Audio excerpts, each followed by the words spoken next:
Hello everybody and welcome back to my channel. For today's video, we are going to go over everything that I read in the month of November. In the month of November, I read 14 books, 5 graphic novels, 2 novellas, 1 general fiction, 1 horror, 1 romance, 1 sci-fi, 1 nonfiction, and 2 fantasy.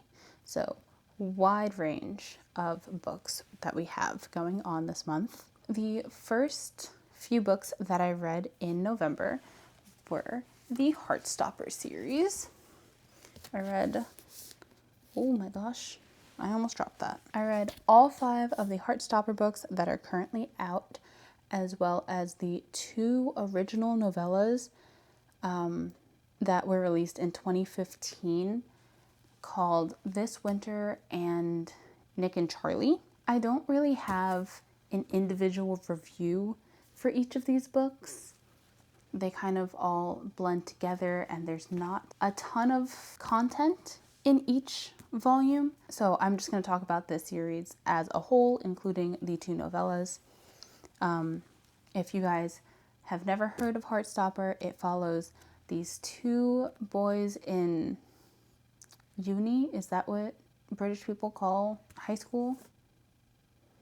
Maybe just high school. It follows these 2 boys in high school, Nick and Charlie. It kind of follows their journey, their queer journey, them falling for each other, Nick's journey discovering his sexuality, attracted to men, and like that he's bisexual.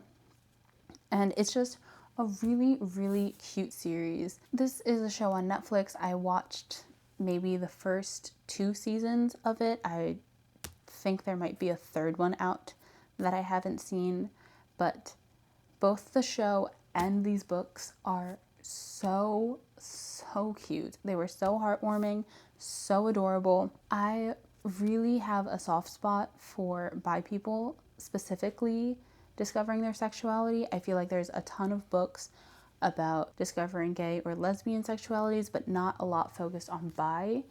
And so anytime I find that in a series, it just really warms my heart. I really, really loved seeing the relationship between Nick and Charlie grow.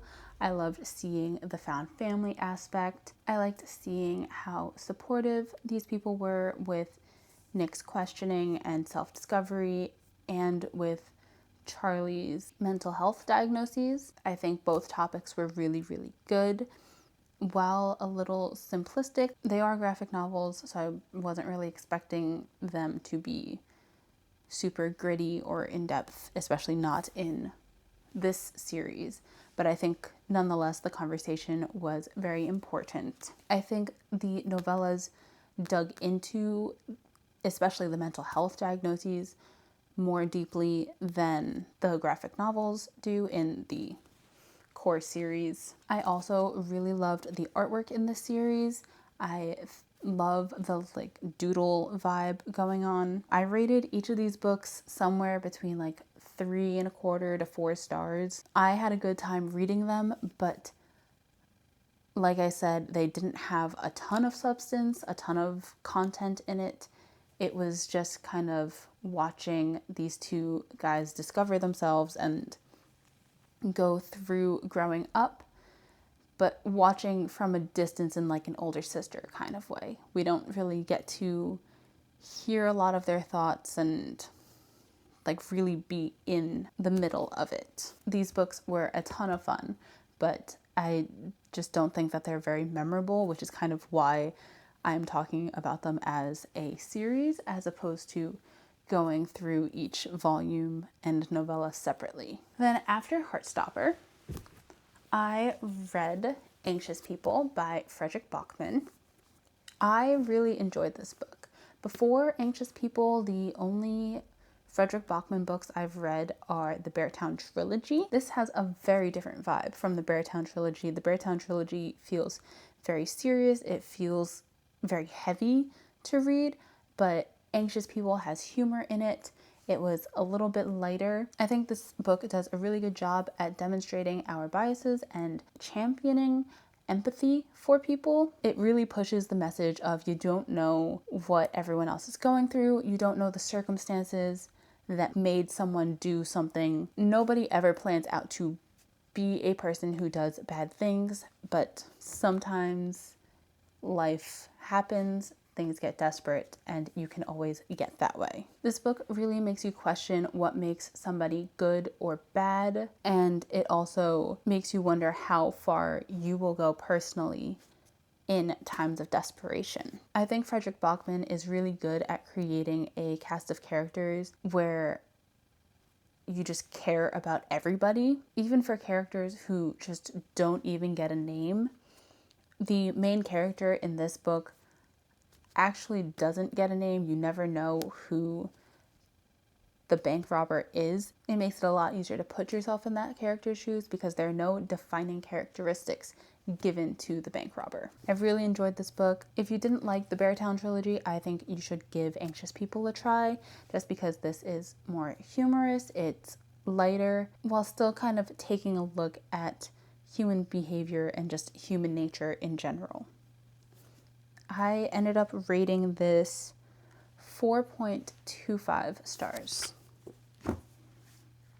Then the next book that I read in November was Influence by R.H. Grund. Influence is a horror book where this girl named Virginia goes over to California to meet this YouTuber that she is obsessed with named Minerva. As she journeys to California, some weird things start happening and it changes the course of both Virginia and Minerva's lives. This book honestly just left me really, really confused. I think that this had incredible pacing issues. It feels like a setup for a series, but I haven't seen any proof that this has a sequel coming out, that a sequel is intended for this book, but it definitely doesn't feel like a standalone. In fact, it doesn't really feel like anything of substance happened in this book at all. It felt like it was all background information for something that was coming in the future, for something that we didn't even get to see in this book. The first 50% of the book followed the plot that I gave at the beginning, in which Virginia goes to California to find Minerva. Then around the halfway mark, the tone shifts, the plot shifts, and it feels like a completely different genre. The next 30% after that plot shift is where all the action comes in. A lot of things are happening, and all of these things, all of these events are interesting, and it creates a whole lot of questions. But unfortunately, none of these questions are actually answered. We're just shown a ton of things, but nothing in that is resolved, because the last 20% acts as an incredibly long epilogue where it's kind of wrapping things up and giving you answers to things that didn't need answers, while leaving you hanging on all the stuff you actually want to know about. I'm not sure if I would read the sequel coming out to it, if there was one, because the book left me with a lot of questions. But even now, at this point, like less than a month later, I don't really remember anything from the book. And I feel like I can just move on and be okay with not getting these answers anymore. But right when I finished that book, it really bothered me that I didn't have any answers, and that it was just so much was just left open or just unmentioned in general. While there were a ton of pacing issues, I do think that the author did a really good job at creating an eerie atmosphere. I was on edge and creeped out during the journey, the first half of the book, and then some of the things that were mentioned once the action picked up, some of those scenes were really disgusting. They were gross and kind of horrifying. I was cringing and grimacing reading it. If it was a movie, I would have been hiding behind my hands, peeking through my fingers. Like, I think he did a really good job at writing the horror and creating an eerie atmosphere, but the plot itself and the pacing of the book needed a lot of work. I think that this book probably would have been better if the first half of the book was delved into a little bit more. There was more talk about the journey, more events fleshed out. And then the second half of the book was put into a sequel, and you kind of can fully dig into that section and that plot a lot more and get more answers on everything that happened in the second half of the book. Or in general, it would have helped if the book just was longer, and the author took more time for each part. It's very rare that I think a book needs more pages. A lot of the time I read a book and I'm like, this could have been edited down. A lot of this was unnecessary. And while there are parts of this book that I still think were unnecessary, especially that last 20% that nothing really happened, I think this book would have benefited from a longer page count or even being split into two. Overall, I rated this 3.25 stars out of 5. I was waffling around the 3-star area, but I think the actual horror scenes and how well written I thought those were, as someone who doesn't read horror, kind of pushed it above the 3-star range instead of being in like the 2.5, 2.75 range. Then after that, I read The Truth According to Ember. This is a Native American workplace romance. I really enjoyed this book. I thought it was a lot of fun.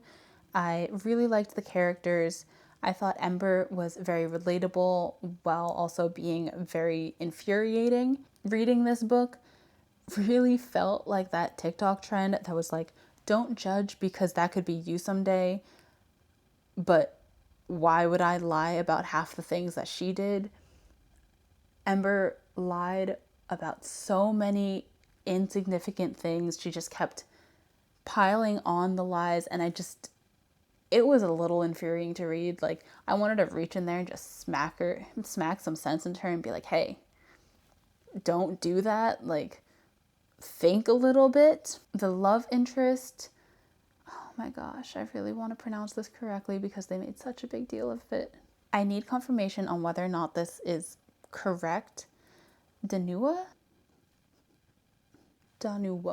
I cannot find like an accurate pronunciation for this, so I really apologize if I'm butchering this. But the love interest, Danuwoa, I think he was a little too perfect. He really didn't have any flaws, to be honest, and I think that was what prevented me from becoming obsessed with him and like really loving him.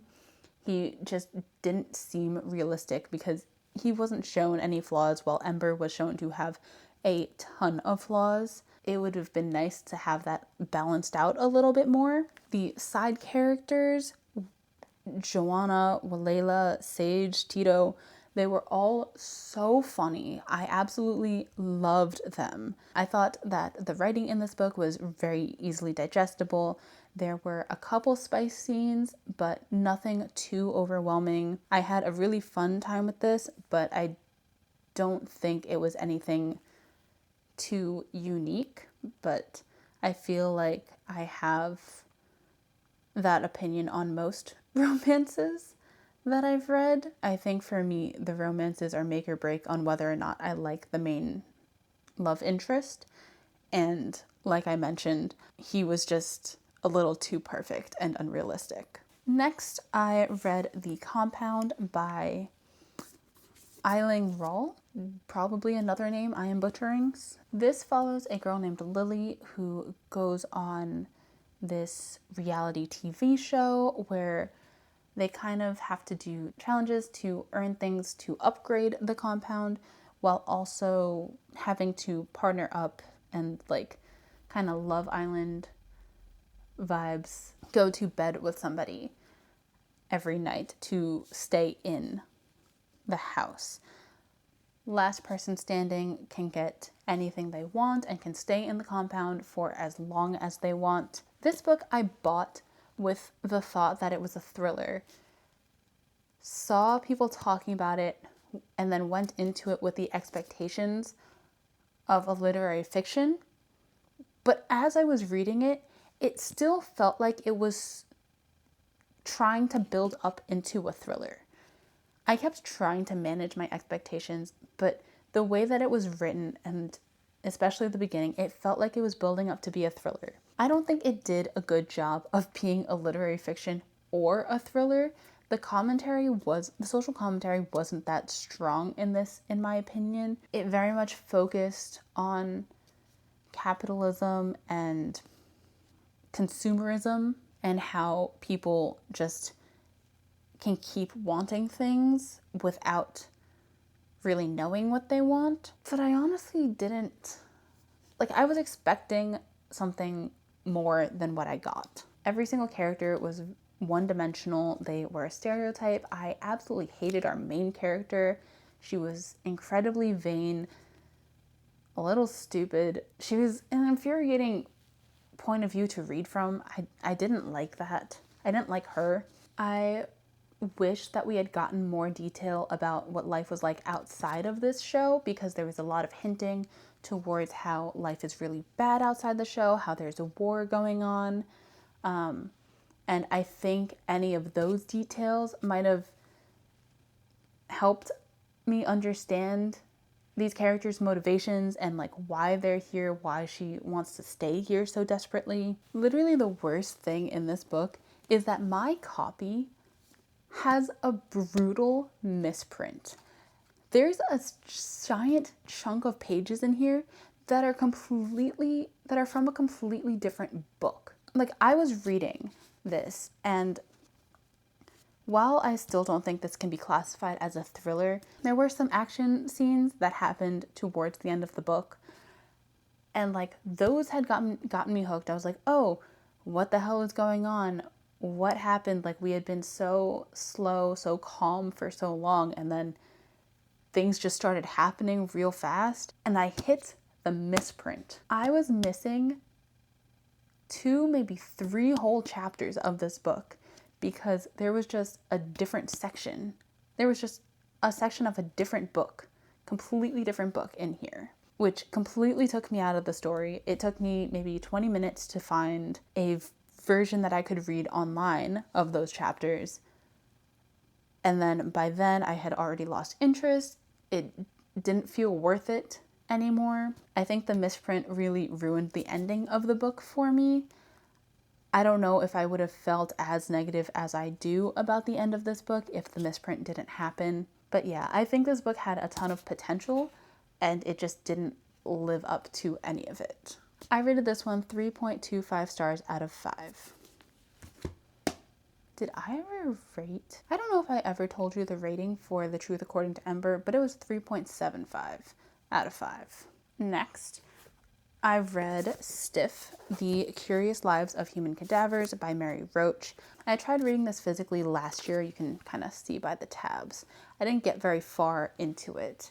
And then this year I decided to try again, but pick it up through audio, and I found it a lot easier to get through and a lot more interesting. The writing in this was very informative while still being entertaining. Mary Roach has a very morbid, dark humor that she littered throughout this book. I also felt like listening to this book felt like listening to an ADHD person go through a rant about their special interest. She kept diverging onto different topics and getting distracted, but then eventually making her way back to what she was originally talking about. But all of her tangents were still very interesting. They were really informative. I think the way that this was written and the way that the audiobook narrator read it makes this book a very accessible book for fiction readers.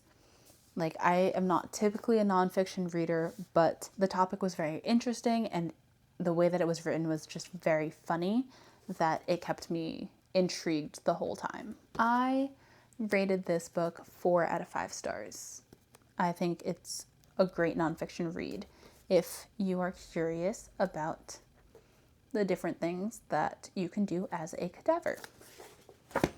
The last two books that I read in November were from the same fantasy series, and it is the Five Broken Blades series by my Corland. To be completely honest, I didn't really like this book for like the first half of it. I went into this book expecting it to be kind of dark, kind of gritty.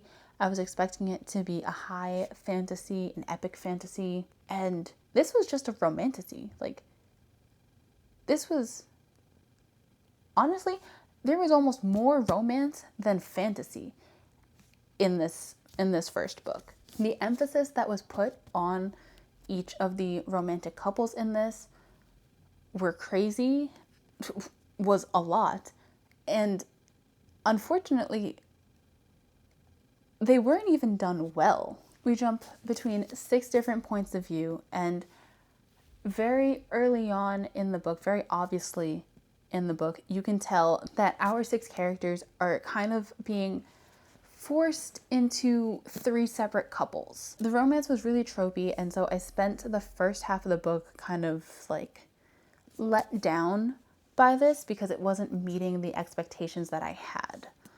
But around the 50% mark, I finally got a handle on it and realized, like, no, this is just a romantasy, and started reading it with that perspective. And I did enjoy the book a lot more once I changed my expectations and leaned into that genre more. Throughout this book, you watched all of these characters flip-flop between kind of thinking that this group is a found family, and then in like the next sentence, them being like, I can't trust them. I found that really funny, to be honest. It was kind of entertaining and a little intriguing because as the reader, you also just didn't know who was going to betray who, like if you could trust anybody. You obviously know more than the characters that you were reading from, but you just didn't know when any of the information was going to come out, if any of the information was going to come out, and like what the ramifications of that would be. I do think that the plots and the twists were kind of predictable in this. Nothing really caught me off guard, but like I said, once I hit the 50% mark and kind of started managing my expectations, I did have a lot more fun with this book. So book 1, I ended up giving 3.75 stars out of 5. Directly after finishing book 1, I went into book 2, Four Ruined Realms. And this one, I have a little bit more conflicting feelings on. Book 2 fell victim to the second book syndrome, where it kind of just sends the characters on these quests that kind of don't really matter. They really just exist to set up book 3. The events of book 2, unfortunately, set back a lot of the character development that you saw in book 1, a lot of the relationship development that you saw in book 1.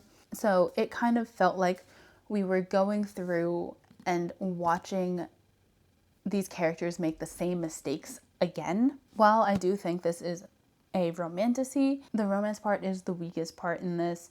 The author spends a lot of time telling instead of showing these feelings, and that is both with the romance and the found family vibes. She spends a lot of time telling you that these people feel for each other, telling you that they care, that they want to be with each other, instead of showing any development that pushes them toward each other. I think the only 2 that have a little bit of development that you saw were Royo and Ari, but even then it wasn't that great. I also feel like despite being first person in 6 different POVs, I don't feel very emotionally attached to any of these characters. I kind of feel like an outsider and spectator watching from a distance, as opposed to being in these characters' shoes and feeling what they're feeling and experiencing what they're going through. I don't feel incredibly immersed in this world. I do have a little bit of a rant that I need to go through, but it involves spoiling the end of this book. So if you are planning to read this and don't want the spoilers, you can skip to the end. I'll put like a time code or a chapter or something so you know where to skip to. I'm assuming everyone who is still here doesn't mind being spoiled. What the hell do you mean that Yoon died? What do you mean Yoon died? Out of all the characters that my Corland could have killed off, she had a plethora of characters to choose from. She killed Yoon? Of all people, she killed Yoon? Like, see, normally I am all for characters dying. Like, completely 100%. I love when authors can kill off their own characters, especially when they put their characters in life or death situations. I think that at least one of them needs to die. They have to. Otherwise, it's not very life or death, and it's just not very serious. There aren't any stakes in the matter.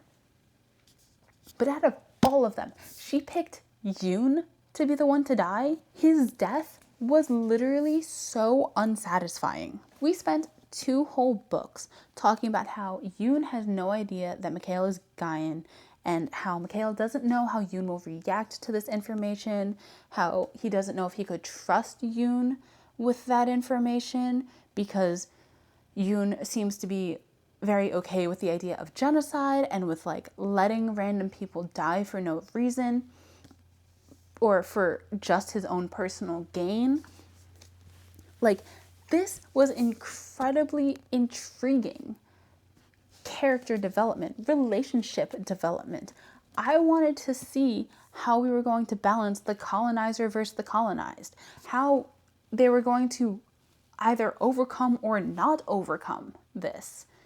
Like, I needed Yoon's reaction. I needed Yoon's redemption on this, because truly, I think he probably, after learning from Mikhail, if Mikhail ever just took the time to tell him and educate him on the subject, I think Yoon might have become more like Taeyong. I think he would have been more open to it and been more understanding to it, because he's just so in love with Mikhail.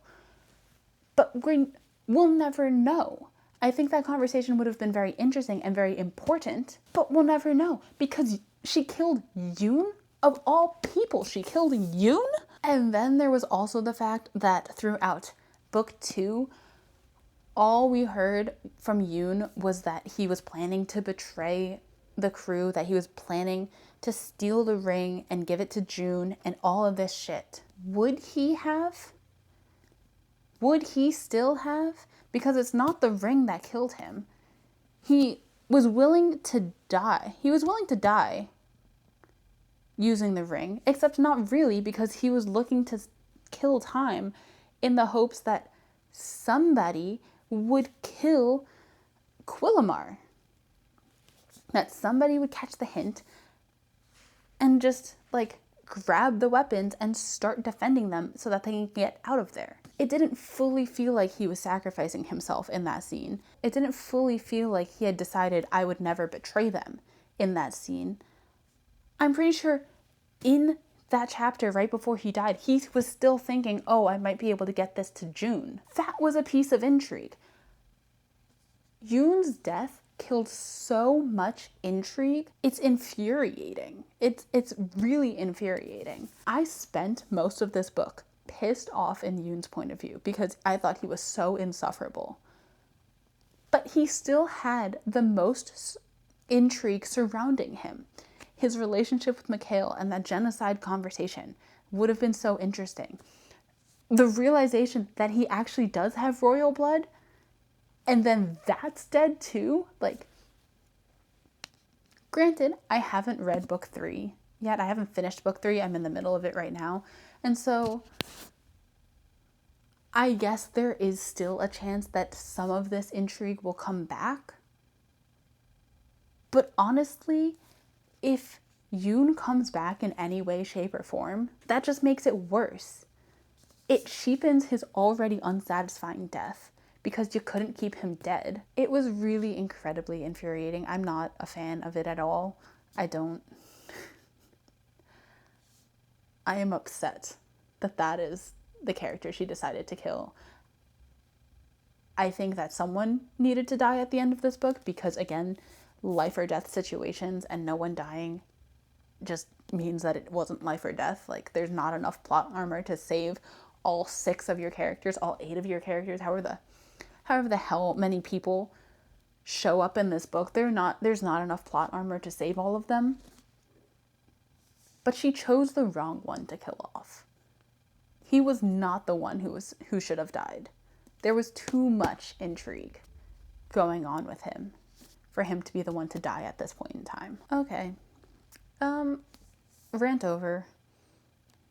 For everyone who skipped the spoilers, welcome back. I think that this book was not as good as the first one. I think it suffers from the second book syndrome, and that it really just felt like a setup for book 3.